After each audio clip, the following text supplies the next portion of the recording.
Transport, especially road transport, is a crucial contributor to economic development and growth, bringing important social benefits to the society. With a population of 2,338,570, according to the 1999 census, with 20 local government areas across the 3 senatorial districts of the state, Ogun State has been in existence for 36 years now. Within these years of existence, the population of the state moved from 2.3 million during the 1999 census to over 3.8 million people according to the 2005-2006 census and approximately 4,397,604 people as at 2011. It also shares border with the Republic of Benin and easy accessibility to Lagos State from any other part of the country, giving it the name Gateway State. A good number of federal roads can also be found in the state.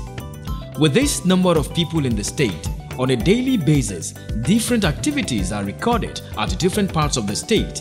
Increase has been recorded in the population with different occupations springing up of industrial companies, an increase in the number of both small and big vehicles that move on the roads on a daily basis in the Gateway State. With this numerous growth in population and other activities going on in the state has also recorded increase in infrastructural decay among many other challenges inherited by the present government, which has really stalled socio-economic growth of the state and its good people. This is therefore responsible for the speed at which the present governor, Senator Ibikunle Amosun, took up the challenges of rebuilding the Gateway State as soon as he took over the mantle of leadership on the 29th May 2011 with the main focus of restoring its lost glory.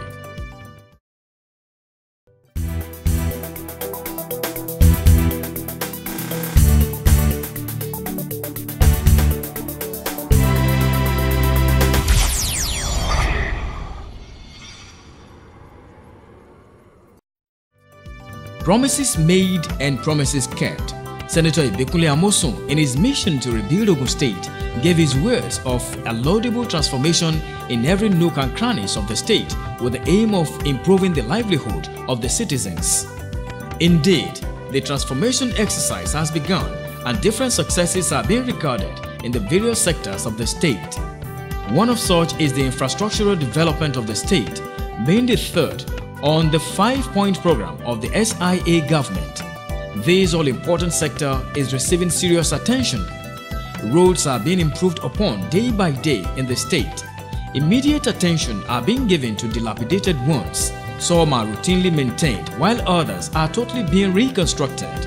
The serious challenges of the bad state of roads met on ground by this administration when it assumed power is gradually becoming a thing of the past. This is because Senator Ibikunle Amosun is not only talking the talk, but working the talk. We should thank the governor very, very much for listening, for promising and accepting, and then even getting the contract to go on. Because even the little the contractors have executed has brought quite some relief. Now, if there is a heavy rain and flooding, within hours, most of the area will be drained and off. A year ago, the transformation of Ibara-Itaeko-Oke-Shokore Totoro Road began. As soon as the contract was awarded, work began in earnest. Precisely on the 15th November 2011, the demolition exercise commenced. Relocation allowances and compensations were paid to those affected by the exercise, while some houses for the aged affected were rebuilt to modern houses. The construction company worked tirelessly to meet the deadline. The road was commissioned on the 29th of May 2012. The outlook of the soon-to-be-completed road, once the pedestrian bridge, overhead bridge, street lights and green parks are in place, is equally a benchmark for what other major roads in the state will look like. Thus, in its bid to continue to give Ogun State the status it deserves, over 12 major roads have been awarded by the state government for immediate overhauling. These roads cut across the 3 senatorial districts of the state.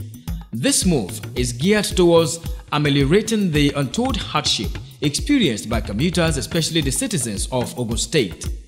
These roads include 9-kilometer Shagamu-Benin Express Junction to Obairiwole Junction Road, the OGTV to Biri Junction Road, 6-kilometer Moshood Abiola Way Road, 60-kilometer Ilara Ijohun Road, 25-kilometer Ileshan Agoweye Road, 32-kilometer Songo to Ojodu Road, 34-kilometer Lafenwa to Ayetoro Road, 9-kilometer Ejere Road to Oluwalobon Junction Ijebu-Ode, 12-kilometer Magboro to Underpass, 0.85-kilometer Moriamo Olorombo Road. Also to be worked upon are the Ojere to Adaton Roundabout Road of 9 km, 4.8 km Ilo Awela Road in Songwater.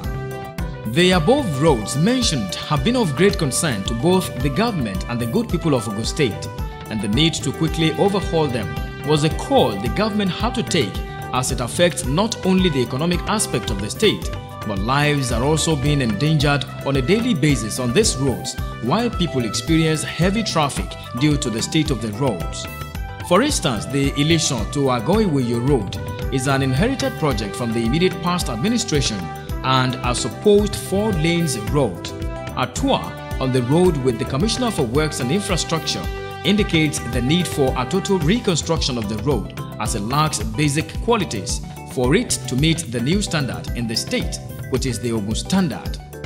The road serves as a direct link to the Olabisi Onabanjo University and a shorter route to Ibadan. The State Commissioner for Works and Infrastructure, Architect Olalekan Adegbite, gave an insight on the state of the road and possible solution to it. This is a very important road as it leads straight to the university from the express there. This road was embarked upon, I think, during the last administration, but was abandoned, as can be seen. But the kind of standard we envisage now in Ogun State, it's not. This is not the kind of road we want to do. This is not what we call Ogun standards. Our roads are wider than this. The right of way is wider than this. We also have drains and we have sidewalk. You can see from what we have here. Somebody started work here, but it's abandoned. This part that's even been done is gone bad. You can see the road caving already. You can see the caving, that part giving way. If you overlay this as it is, you're going to have problems. The road will not last. The road doesn't drain. There's no camber. So all this needs to be done. We need to widen our right of way on this road so that we can have all the road furniture that we want to have. In the occupied path, we're going to have our drainages. We're going to have a sidewalk to serve the place. And that's what can ensure longevity for this road. And that's what we are trying to ascertain. The road has been long abandoned and has indeed stalled activities in most parts of the communities. Markets are not being used. Existing shops are already out of business due to lack of patronage. Motorists are only left with 2 options of driving on the bad road or an alternative route to get to their destinations. I go with Ileshan. For a long time now, the road has been so bad. We'll be glad if the governor can help us to do anything on it, as in make it dual lane. If the road is being done now, it will be a very good advantage to us here. We're going to be because all the market and all their business will be going on, because this morning the road has blocked, so all the motor, instead of passing through Ode, they are passing through this place. So more than 10,000 vehicles have passed through this place. But when the road is not good, we cannot see more than 50 or 80. So all our market, all our sales will move. It will be a very good advantage. And we pray the federal state government can help us to finish the road there, so we'll be very appreciative. Of a truth, one can only say that good roads paves way for greater development, which will also better the lives of the people. Upgrade this road, it will bring more development. We could site industries there, agro-based industries, because you can see this is all green vegetation. As for the market, like I said, what we've done in other places, we enhance such. When the market is affected by right of way, we relocate the market, especially if they have space, maybe to the back of the market or to the side. Government acquires such, and of course redevelop the market for them. So it also enhances the facility that they have. That is part of the renewal process that we're doing. We've done it in other places, and of course definitely something we can replicate here.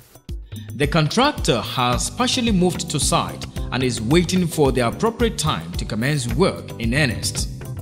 The governor, Senator Ibikunle Amosun, also paid visits to some of the awarded roads in the state, like Shagamu, Ado-Oduota and Ojere to Adaton in Abeokuta, to further explain to the residents the good intentions of the state government while giving assurance to those that will be affected.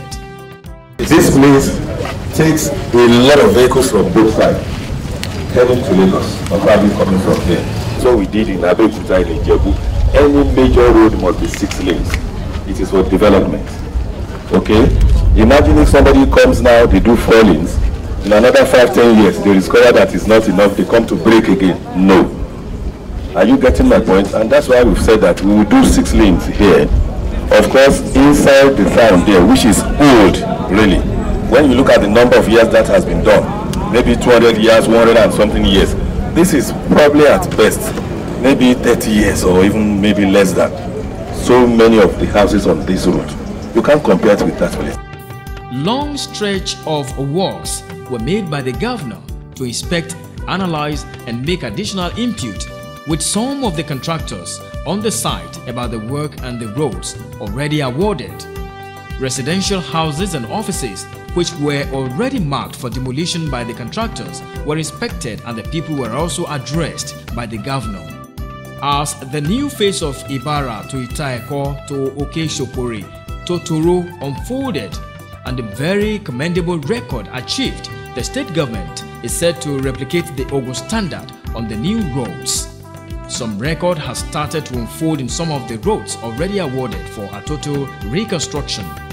The governor, despite his tight schedules, took out time to walk the 9-kilometer distance from Ojere to Pansheke to Omida to the bus stop at Itoku, along with his entourage, to see things for himself.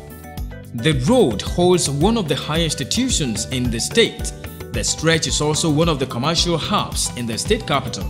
It holds a large number of offices, banks, shops, and markets where various transactions take place on a daily basis, including an Oba's Palace. The Ojere to Adaton roundabout has been approved for a 6-lane capacity carriage road and awarded to CCECC. The widening of the road will go a long way to decongest the traffic jam mostly experienced on the route and pave way for improved economic growth of the people and also the refurbishment of the markets to a more suitable standard. The contractor moved to the site to quickly identify and mark some of the buildings that will be affected due to the expansion of the road. Without wasting time, compensations were paid by the state government through the Bureau of Lands and Survey. Different individuals were handed checks bearing different amounts of money based on their affected properties. The Deputy Director of Land Services, Ministry of Lands and Survey, Mr. Isaac Akwogun, shed light on how the compensation processes for those affected by the demolition exercise was done. We asked them to bring whatever document they have on the land, such as a CFO, survey plan, agreement, approved building plan. We use all these documents to verify the authentic owners of the property. And at times we also ask for witnesses, the surrounding neighbors, to testify to their persons, to their right to the property. On the 11th November 2012, which fell on a Sunday, the demolition exercise kicked off at Pansheke Ibarra axis of Abeokuta. The governor, Senator Ibikunle Amosun, some members of his cabinet and good people of Ogun State were all present to witness the beginning of this work. The State Commissioner for Works and Infrastructure expressed satisfaction with the level of compliance by the people of the state. If you go along Omida, you go to Itoku, people have started removing their roofs, they started removing their doors, gate. At least the valuables they can salvage from the ruins. They started doing it because we have set a precedent. We have done it on Totoro successfully. People can see the outcome. Totoro is still evolving. The bridge is coming, the street lights are coming. By the time it's fully completed, before the year runs out, people will see what we intend for them on all other roads. And there is no doubt. I mean, I'm sure people are convinced we mean business. His Excellency Senator Ibikunle Amosun also used the medium to address and comfort some of the persons affected by the demolition. All of you, particularly those our landlords and our shop owners. I know it will affect them slightly now, but we cannot have any gain without some little bit of pay. But after some time, everybody will be happy. There will be development in this place. We cannot continue to live as if we are 100 years away. Okay?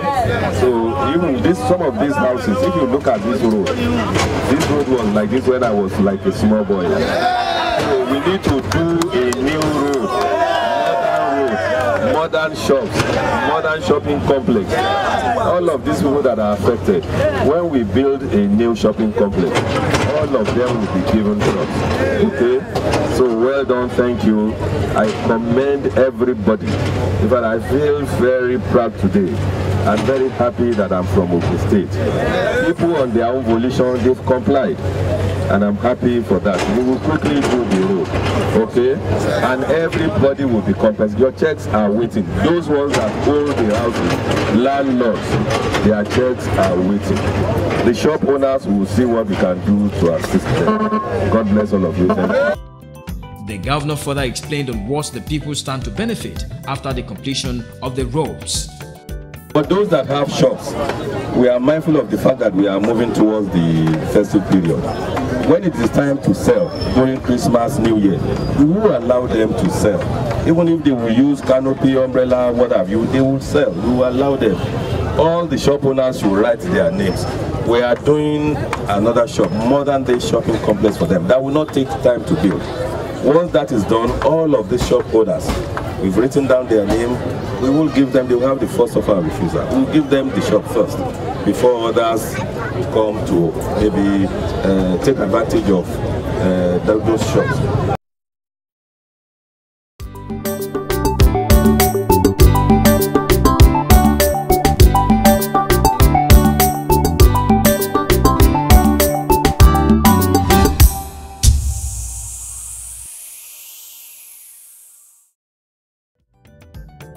Before the demolition commenced, many of the affected residents received their compensation checks within a